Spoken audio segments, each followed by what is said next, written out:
Namaste and welcome again to the Young Leaders Workshop. This is the most important module by far, a foundational module of understanding the self. And I request your full attention when I go through this module. And here, definitely we will need to look at this primary question that has haunted people of all ages over centuries. When someone asks you, who are you really? Correct? This is a sort of a question we'll try to get to a level that both of us agree. Okay, then we'll go forward from there. So while we do so, we'll definitely put you in the center and ask you this question: who are you? Okay, because all along we are conditioned outward. We can identify the objects of the world outside. It's easy to find the name and form and find out. But when it comes to you, deep inside you have that feeling, I understand totally. But let's take a scientific examination of this so that there is no influence of anything else in this journey. Okay? So let's take an outside in view, what others say about you, okay? Let's take an outside in view on what others say about you. You could have a name like Aditya or Chaitanya. You are a son of someone, daughter, or a friend, or a brother, sister, or a cousin. These are what others say about you. Let's group them as these are the roles and labels given to you. Okay, a name given to you or a role you are playing as a daughter or a son is a role you are playing. Let's say those are the roles given to you. Okay, now let's look at what society sort of classifying you. You are born in a country, you become an Indian. If you are in some other country, you become that citizen. It's a sort of a societal identification. Based on the religion you belong to, you're a Hindu, or a Christian, or a Muslim. Based on your food choices, maybe a vegetarian. Based on economic condition, you can be a rich or poor. These are the, let's group them as societal identities given to you. Okay. Now, let's look at, now what we did was others saying about you. Okay. Now look at what you know about yourself. Okay. Maybe you're thinking you are a fair and handsome boy, or with a black hair, brown eye. Typically you go to school and they put an identification. You have a mole on the side of your neck, black hair, brown eyes, or a girl or a boy or a teenager or an adult. So these are the sort of, let's classify them as body labels. Okay, labels given to you for your body. Now let's look at a level of what you feel about yourself. That's deep inside, correct? Let's go to that level also. You can describe yourself as an awesome Adi, or a friendly Nita, I'm an intelligent Amy. You can also curse yourself as a dumb Dhruv. Okay. We can say that these are mind labels. The mind, based on your feeling, it will label you, right? Now, Are you one of this or all of this? Let's examine that. So there are too many things that are outside and at a body level, mind level. This is happening. Okay? So what is the deep feeling of you? Is that, are you?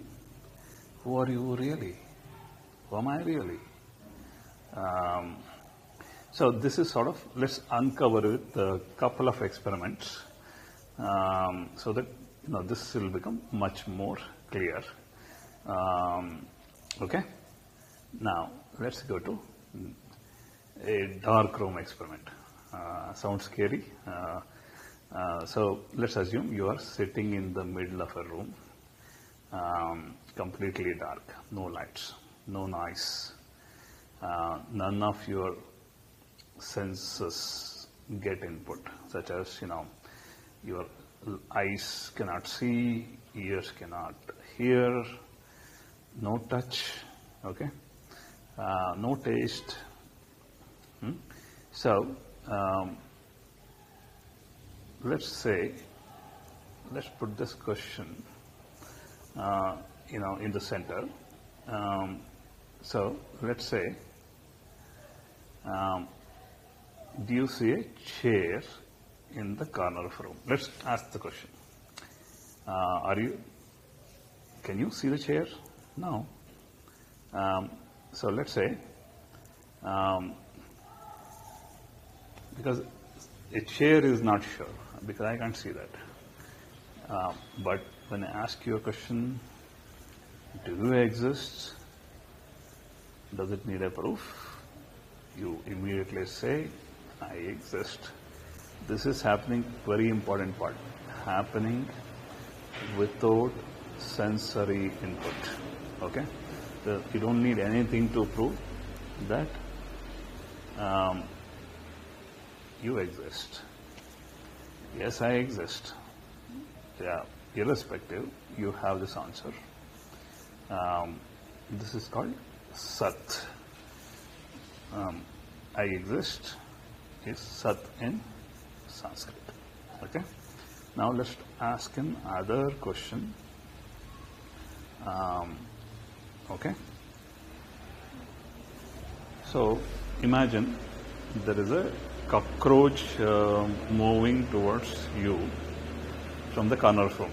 Okay? There's a cockroach moving towards you. Are you aware the cockroach is moving towards you? Does it need a sort of, are you sure the cockroach moving towards you? But I'll ask you another question. Are you conscious? Are you aware of yourself? Are you aware? Are you aware? Then the answer is, I am conscious. So these two answers, I exist and I'm conscious, these are the true identifications. True identification that doesn't need any proof in the darkest of the room. Okay? So these are while we examined different things, these are the basic fundamental truths available to you any time, any point of time. Okay? And let's go to examine this a little further on why things add up. Okay? On top of these, this can be obtained through a journey. Okay, journey, understanding the journey of you into the world. So imagine you sort of born as a baby. Babies, you've seen, babies are very blissful. They're always smiling, except they have a discomfort. They don't, they will have the cry, and once the discomfort is over, again they're back to their, blissful moments. They keep smiling. Okay. So, as the baby grows, in the first year, mom says, okay, she'll show the moon and say, oh, this is the moon. Okay, you show the object, and she will give a name, moon. Okay, or she can even show a ball. She can show anything out there. She will show that. Okay, and name and form is fundamentally, this is where the name and form identification started in the first year. Okay, now as you move forward, as you grow into year 2, when I say, where is the ball? The baby looks around and look at the ball. And if I ask the baby, okay, gives an object and pick it up. She'll reach out and the baby picks it up. The point is, the baby looks around and try to find items, and you uses the body as a center. So basically, the body centering happened. Okay. Now there is a next level, which is where it has now toys to play with. If another kid try to snatch it, no, it will cry. You try to pull that ball away from the hand, attempt it, it will cry. The possession of the object. See, the naming started, locating started, and possession of the toy started. So, this possession, that it will keep shifting. Initially the toy will be at the possession, then it will become cycle, then cycle to, a bike, bike to something else, a car. The object possession and the identification of them increases, right? So basically, what happens is, as you grow, more will add up. A baby smiling almost like 30 times in a minute. We hardly smile once in a minute. So all the conditioning keep adding up. The attention, as you grow, it keeps shifting outwards into the world of objects and forms, possession, joy and sorrow, based on you get it or you lose it. Okay? So this is a growth and added conditions on top of it. So what we call it as a bliss of the baby. The bliss of the baby. How do I get back my bliss? What are those? I will now give you what I told you about, an accumulated set of conditions as the baby grows, as you grow. So these are the exhaustive list. Don't be scared with this. Not everything apply to you. Conditions limiting the capability in our development. Since we talked about young leadership is about 3 groups: capability, coping up with the situation, and leadership, building leadership. So what are these 3 groups of conditions will sort of affect the way we want to effectively build capability or ability to deal with situations, or grow the leadership. I'll give one example each, hence you understand better. Assuming, not assessing is one example, where if someone, let's say your close friend didn't call you for call you for the birthday, then you assume you have all the feelings on top of it. He didn't like me, he forgotten me. I'll teach him a lesson. I'll not call him for my birthday. So how dare he didn't call me, right? We don't go to a level of assessing why, what happened. We don't try to examine, right? Similarly, if you have series of failures, pessimism sets in. Even though if it is an easy exam, easy game to win, due to that pessimism, I will not win. You will underperform. Correct? Postponing and not acting. I think this is a unique, typical behavior. Where let me do it later, let me play my game first and then I do my homework later, right? So that's a typical, but there is an effect on this, postponing and not acting. So these are the conditioned setups. There's nothing right or wrong with that. Let's recognize this. If you could unwind, what happens? Okay, if you could unwind, there's a huge possibility of getting the bliss back. Okay, and while we build the leadership, the net side effect of building leadership is you get back your bliss, the baby bliss. We call it Ananda, is back. So now let's go back to that question we had in the beginning. Who are you really?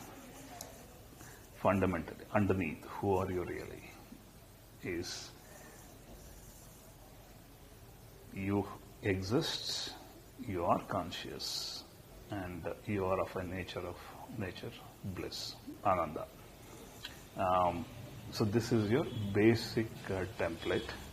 Everything is added on top of it as you grow, and hence we forget our basic nature. This is an unlimiting, nature that got sort of conditioned. We conditioned to believe, the outer, right? The religion identification, societal identifications, mind identification, body identification. These are all added after that. So this is your real nature, and hope I sort of made sense. And we will go after unwinding and developing our key areas of strength by using this as a basis. Again, happy namaskar, and we'll catch up again.